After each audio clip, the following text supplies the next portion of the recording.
इंदौर में सड़क सुरक्षा समिति की बैठक में शहर के ट्रैफिक प्रबंधन को लेकर महत्वपूर्ण चर्चा हुई। बैठक में यातायात एसपी, डीआईजी, नगर निगम कमिश्नर और आईडीए के सीईओ शामिल हुए। कलेक्टर शिवम वर्मा ने अधिकारियों को निर्देश दिए कि ट्रैफिक व्यवस्था को सुधारने के लिए जरूरी कदम तत्काल उठाए जाएं और पार्किंग व्यवस्था को भी सख्ती से लागू किया जाए। सड़क सुरक्षा समिति की बैठक में इंदौर के बढ़ते ट्रैफिक दबाव और अव्यवस्था को लेकर विस्तार से मंथन किया गया। बैठक में यातायात पुलिस प्रशासन और नगर निगम सहित विभिन्न विभागों के वरिष्ठ अधिकारी मौजूद रहे। कलेक्टर शिवम वर्मा ने स्पष्ट निर्देश दिए कि शहर में ट्रैफिक सुचारू बनाए रखने के लिए सभी विभाग समन्वय के साथ काम करें।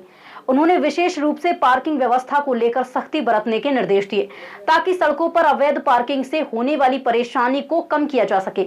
अधिकारियों को ये भी कहा गया कि ट्रैफिक प्रबंधन के लिए आवश्यक संसाधन और व्यवस्थाएं जल्द से जल्द लागू की जाएं। देखिए, सड़क सुरक्षा बैठक में जो महत्वपूर्ण विषय हमारे कि जो पार्किंग की स्पेसेस क्रिएट करना हो, हमारे कुछ चौराहों पे लेफ्ट एंड फ्री करना हो और सबसे आवश्यक जो ब्लैक स्पॉट्स का रिडक्शन करना हो, इन सब विषयों में प्रमुखता से बात की गई है। हमारे ब्लैक स्पॉट्स के संख्या में कमी भी आई, लेकिन कुछ संख्या बढ़ी भी है। सबसे प्रथम ध्येय यही है कि जो एक्सीडेंट्स हैं इससे वो रुकना चाहिए। उसमें जो भी इंजीनियरिंग के प्रबंध हैं वो किए जा रहे हैं अभी, और हम लगातार इसकी मॉनिटरिंग भी कर रहे हैं कि जो भी जो कार्य किए जा रहे हैं उससे दुर्घटनाएं रुकनी चाहिए। और हमारा जो ध्येय है कि सबकी जान बचनी चाहिए, दुर्घटना नहीं होनी चाहिए, उस पर हम लोग काम कर रहे हैं। नहीं, देखिए, हम लगातार इसको फॉलो भी करते हैं, कुछ लोगों पर कार्रवाई भी करते हैं। अभी से एनएच को जो लास्ट टाइम निर्देश दिए उन्होंने सारे वो पॉइंट्स क्लियर भी कर दिए हैं, जिसका अच्छा परिणाम भी देखने को मिल रहा है। बार बार ये पॉइंट बताते हैं कि राजवाड़े पे जब वाहन खड़े होते थे, जो सिटी बस खड़ी होती थी, उसके कारण वहाँ का ट्रैफिक बाधित होता था। तो इसको दृष्टिगत रखते हुए वहाँ से उन बसों को हटा के उसका रूट इस प्रकार से चेंज किया गया कि वहाँ वाहन ना आए। तो इससे कुछ परिणाम भी बेहतर दिखने में आए हैं, लेकिन एक जाहिर सी बात है कि जो हमारे बस यात्री हैं उनको भी असुविधा हो रही है।